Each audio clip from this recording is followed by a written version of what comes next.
कौसल्या सुप्रजा रामपूर्वा सन्ध्या प्रवर्तते उत्तिष्ठ नरशार्दूल कर्तव्यं दैवमात्मिकम् कौसल्या सुप्रजा रामपूर्वा सन्ध्या प्रवर्तते उत्तिष्ठ नरशार्दूल कर्तव्यं दैवमात्मिकम्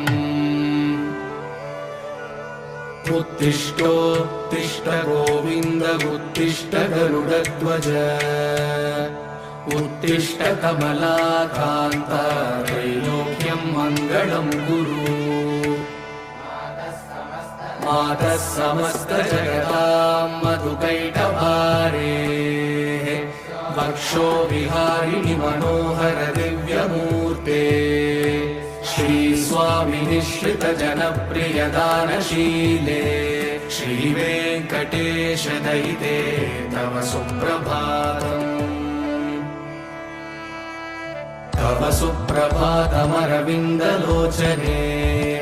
भवतु प्रसन्नमुखचन्द्रमण्डले विधिशङ्करेन्द्रवनिताभिरर्चिते वृषशैलनाथ दयिते दयानिधे अत्र्यादिसप्तऋषयः समुपास्य सन्ध्या आकाशसिन्धुकमलानि मनोहराणि आदाय पादयुगमर्चयितुं प्रपन्नाः शेषाद्रिशेखर विभो तव सुप्रभातम् पञ्चाननाभ्यभव षण्मुखवासवाद्याः त्रैविक्रमादिचरितं विबुधास्तु वन्दी भाषापतिः पठति वासरशुद्धिमारात् शेषाद्रिशेखर विभो तव सुप्रभातम् ईषत्प्रफुल्ल सरसीरुहनारिकेलफूगद्रुमादिसुमनोहर पालिकानाम् आवादिमन्दमनिलः सह दिव्यगन्धैः शेषाद्रिशेखर विभो तव सुप्रभातम्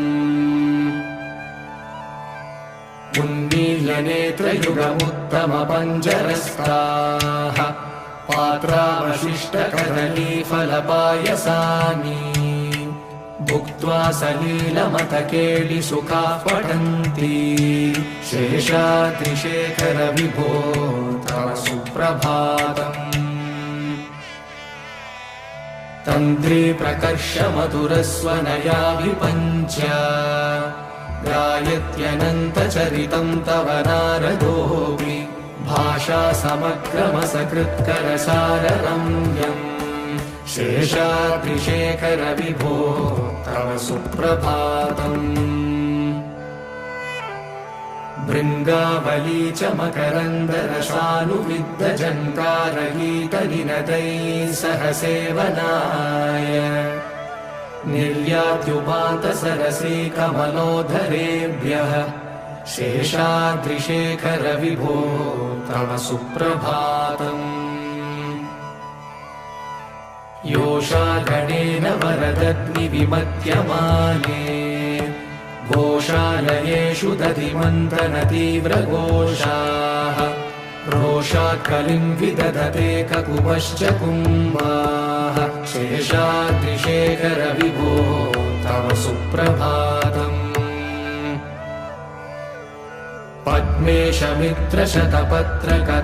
पद्मेशमित्रशतपत्रकतालिवर्गाः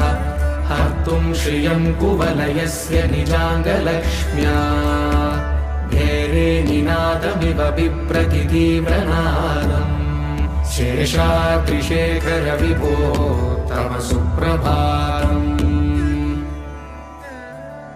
श्रीमन्नभीष्टवरदाखिललोकबन्धो श्री श्रीनिवास जगदेकदयैकसिन्धो श्रीदेवतागृहभुजान्तर दिव्यमूर्ते श्रीवेङ्कटाचलपते तव सुप्रभातम् श्रीमन्नभीष्टवरदाखिललोकबन्धो श्री श्रीनिवास जगदेकदयैकसिन्धो श्रीदेवता गृहभुजान्तर दिव्यमूर्ते श्रीवेङ्कटाचलपते तव सुप्रभातम्। श्रीस्वामी पुष्करिणिकाप्लवनिर्मलाङ्गाः श्रेयोतिनो हरविरिञ्च सनन्दनाद्याः द्वारे वसन्ति वरवेत्र हतोत्तमाङ्गाः श्रीवेङ्कटाचलपते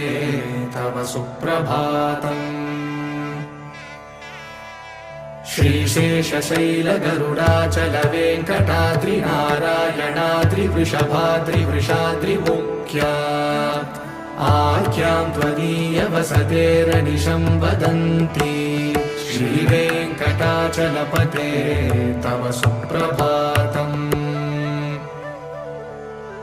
सेवा पराशिवसुरेश कृशानुधर्म रक्षोऽम्बुनाथ पवमानधनादिनाथाः भद्राञ्जलिप्रविलसन्निज शीर्षदेशाः श्रीवेङ्कटाचलपते तव सुप्रभातम्। धाटेषु ते विहगराज मृगाधिराज नागाधिराज गजराज हयाधिराजाः स्वस्वाधिकारमहिमाधिकमर्दयन्ते श्रीवेङ्कटाचलपते तव सुप्रभातम्।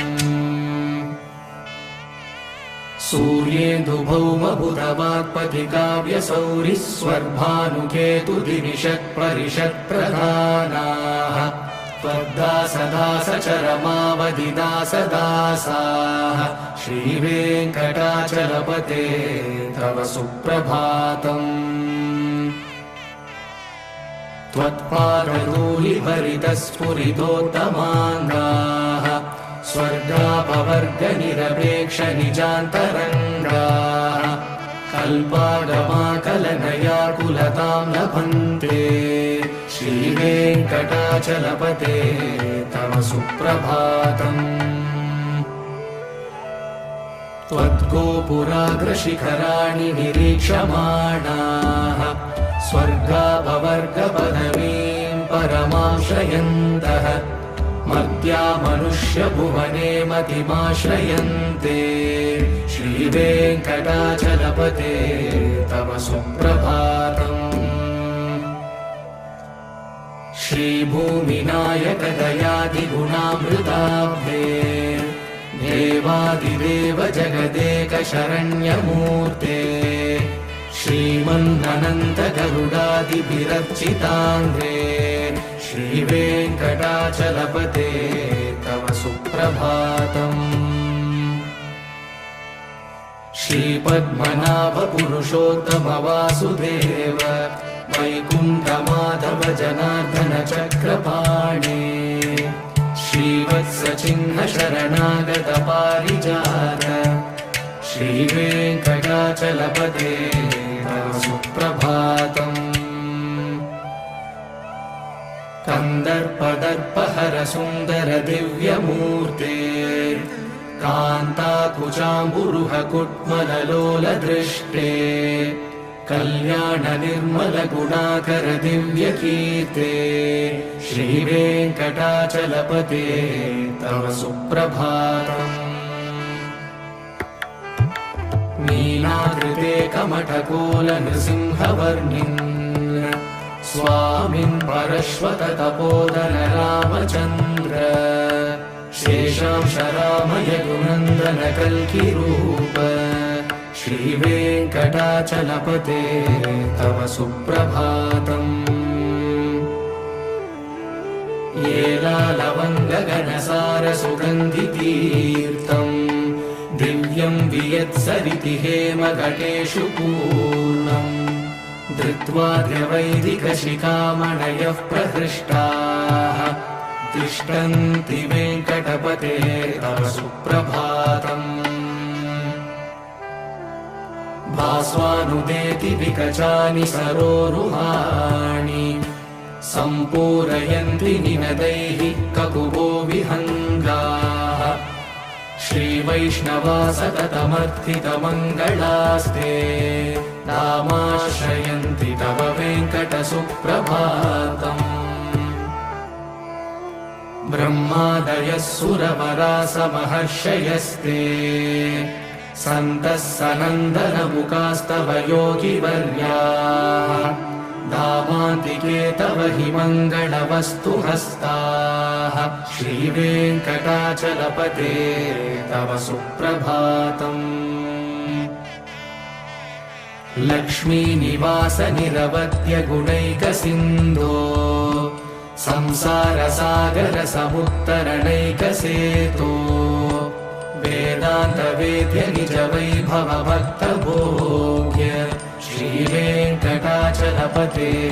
तव सुप्रभातम् लक्ष्मीनिवास निरवध्य गुणैकसिन्धो संसारसागर समुत्तरणैकसेतो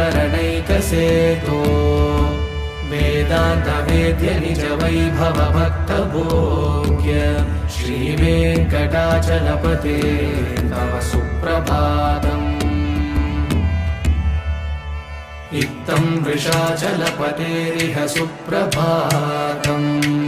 ये मानवाः प्रतिदिनं पठितुं प्रवृत्ताः तेषां प्रभातसमये स्मृतिरङ्गभाजाम् प्रज्ञां परार्थसुलभां परमां प्रसूते इत्थं वृषाचलपतेरिह सुप्रभातम् ये मानवाः प्रतिदिनं पठितुं प्रवृत्ताः तेषां प्रभातसमये स्मृतिरङ्गभाजाम् प्रज्ञां परार्थसुलभां परमां प्रसूते कमलाकुचूषुककुङ्कुमतो नियतारुणितातुलनीलतनो कमलायतलोचनलोकपते विजयी भव वेङ्कटशैलपते कमलाकुचूषुककुङ्कुमतो नियतारुणितातुलनीलतनो कमलायतलोचनलोकपते विजयी भव वेङ्कटशैलपते स चतुर्मुख षण्मुख पञ्चमुख प्रमुखाखिल दैवतमौळिमणे शरणागत वत्सल सारहिते परिपालय मां वृषशैलपते अतिवेलदया तव दुर्विषहैरनुवेलकृतैरपरादशतैः भरितं त्वरितं वृषशैलपते परया कृपया परिपाहि हरे अधिवेङ्कटशैलमुदारमते जनता विमतादिगदानरता परदेवदयारहितानि रमयि कमलारहितानवरं कलये कलवेणुरवावशगो भवतु शतकोटिहृता स्मरकोटिसमाद् प्रतिवल्लभिका विमतासु तदा वसुदेवसुतानवरं कलये अभिरामगुणाकरदाशरथे जगदेकधनुर्धर धीरमते रघुनायक राम रमेश विभो वरदो भवदेव दया जलधे अवनीतनया कमनीयकरं रजनीचरचारुमुखाम्बुरुहम् रजनीचरराजतमोमिहिरं महनीयमहं रघुराममये सुमुखं सुहृदं सुलभं सुकृतं स्वनुजं च सुखाय ममोघशरम् अपहाय रघुत्व विश्वमन्यमहं न कथञ्चन कञ्चन जातु भजे विना वेङ्कटेशं ननाथो ननाथः सदा वेङ्कटेशं स्मरामि स्मरामि हरे वेङ्कटेश प्रसीद प्रसीद प्रियं वेङ्कटेश प्रयश्च प्रयश्च विना वेङ्कटेशं ननाथो ननाथः सदा वेङ्कटेशं स्मरामि स्मरामि हरे वेङ्कटेश प्रसीद प्रसीद प्रियं वेङ्कटेश प्रयश्च प्रयश्च अहं दूरदृष्टे पदाम्बोजयुग्म प्रणामे च यागत्य सेवां करोमि सकृत्सेवया नित्यसेवाबलं त्वं प्रयश्च प्रयश्च प्रभो वेङ्कटेश अज्ञानिना मया दोषान् शेषान् विहितान् हरे क्षमस्वत्वं क्षमस्वत्वं शेषशैलशिखामणे अज्ञानिना मया दोषान् शेषान् विहितान् हरे क्षमस्वत्वं क्षमस्वत्वं शेषशैलशिखामणे ईशानां जगतोऽस्य वेङ्कटपतेर्विष्णोर्परां प्रेयसीं तत्वक्षस्थलनित्यवासरसिकां तक्षान्तिसंवर्धिनी पद्मालङ्कृतपाणिपल्लवयुगां पद्मासनस्तां श्रियं वात्सल्यादिगुणोज्ज्वलां भगवतीं वन्दे जगन्मातरम् ईशानां जगतोऽस्य वेङ्कटपतेर्विष्णोर्परां प्रेयसीं तत्वक्षस्थलनित्यवासरसिकां तक्षान्तिसंवर्धिनी पद्मालङ्कृतपाणिपल्लवयुगां पद्मासनस्तां श्रियं वात्सल्यादिगुणोज्ज्वलां भगवतीं वन्दे जगन्मातरम् श्रीमन्कृपाजलनिधे श्रितसर्वलोकः सर्वज्ञशक्तनथवत्सल सर्वशेषिन् स्वामिन् सुशीलसुलभाश्रितपारिजात श्रीवेङ्कटेश शरणं शरणं प्रपद्ये श्रीमन्कृपाजलनिधे श्रितसर्वलोकः सर्वज्ञशक्तनथवत्सल सर्वशेषिन् स्वामिन् सुशीलसुलभाश्रितपारिजात श्रीवेङ्कटेश शरणं शरणं प्रपद्ये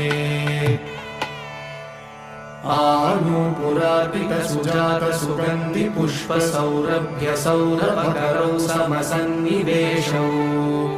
सौम्यौ सदानुभवनेऽपि नवानुभाव्यौ श्रीवेङ्कटेश शरणं शरणं प्रपद्ये सद्यो विकासि समुदित्वरसान्द्रनागसौरभ्यनिर्भरसरोरुहसाम्यवार्ताम् सम्यक्षु साहसपदेषु विलेखयन्तौ श्रीवेङ्कटेश शरणौ शरणं प्रपद्ये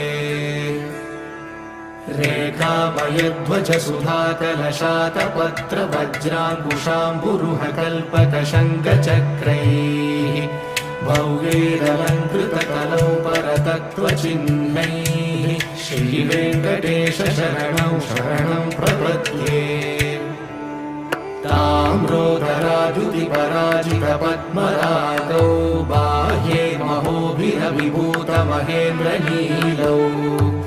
उद्यन्यकांशुभिरुदस्तशशाङ्कभासौ श्रीवेङ्कटेश शरणं शरणं प्रपद्ये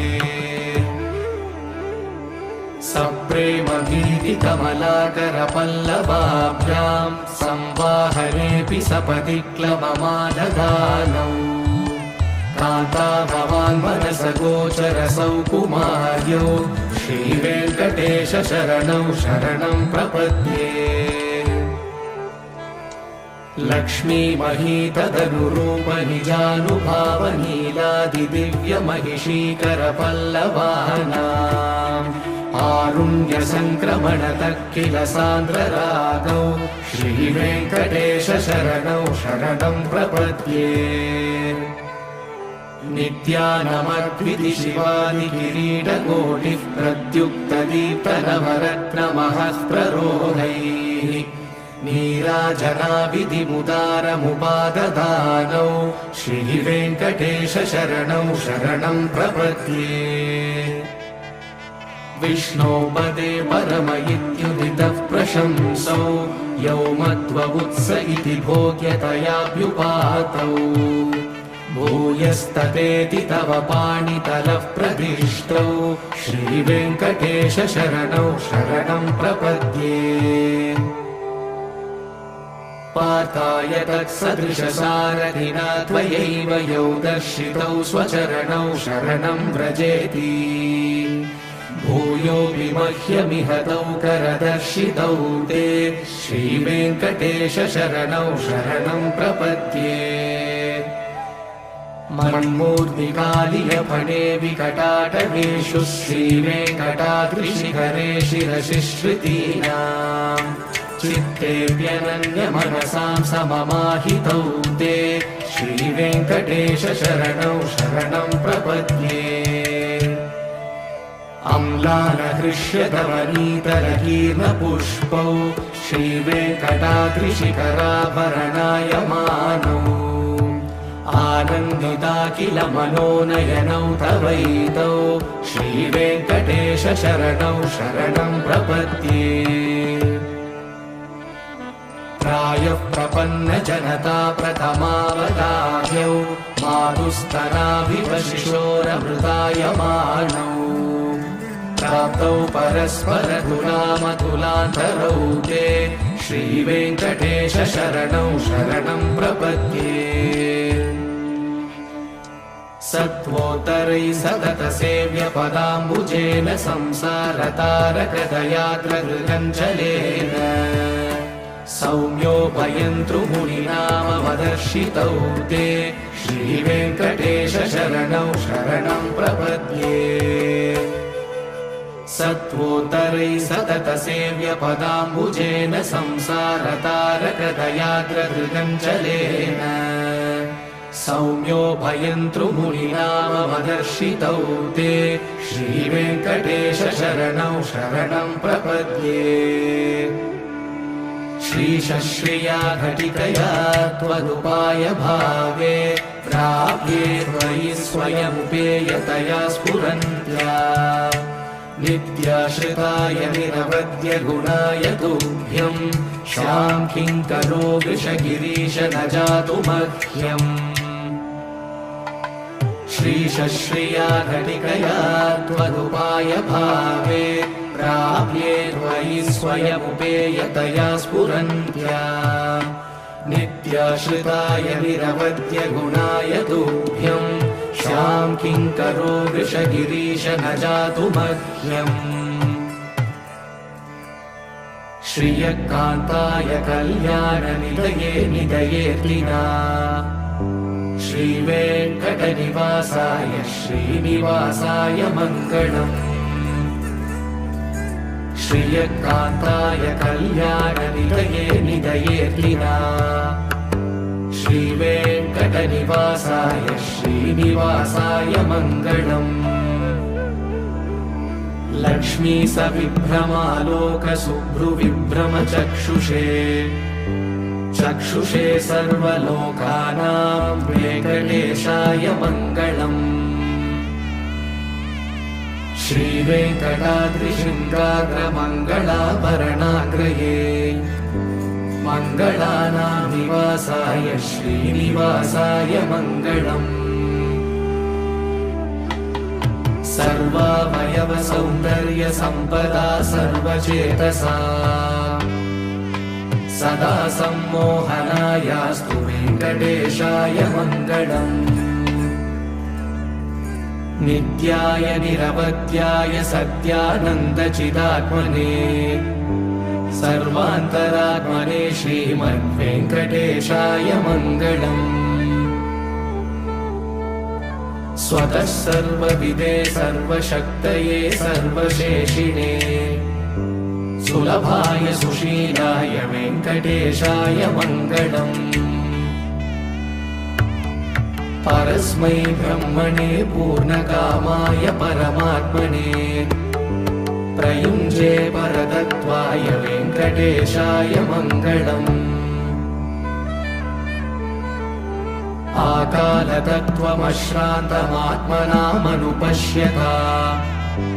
अतृप्यमृतरूपाय वेङ्कटेशाय मङ्गलम् प्रायस्वशरणौ पुंसां शरण्यत्वेन पाणिना कृपया दिशते श्रीमद्वेङ्कटेशाय मङ्गलम् दयामृततरङ्गिण्यास्तरङ्गैरिव शीतलैः अपाङ्गैः सिञ्चते विश्वं वेङ्कटेशाय मङ्गलम् सद्भूषाम्बरहेतीनां सुषमावहमूर्तये सर्वार्तिशमनायास्तु वेङ्कटेशाय मङ्गलम् श्रीवैकुण्ठविरक्ताय स्वामि पुष्करिणीतटे रमया रममाणाय वेङ्कटेशाय मङ्गलम् श्रीवैकुण्ठविरक्ताय स्वामि पुष्करिणीतटे रमया रममाणाय वेङ्कटेशाय मङ्गलम् श्रीमत्सुन्दरजामातृमुनिमानसवासिने सर्वलोकनिवासाय श्रीनिवासाय मङ्गलम् श्रीमत्सुन्दरजामातृमुनिमानसवासिने सर्वलोकनिवासाय श्रीनिवासाय मङ्गलम्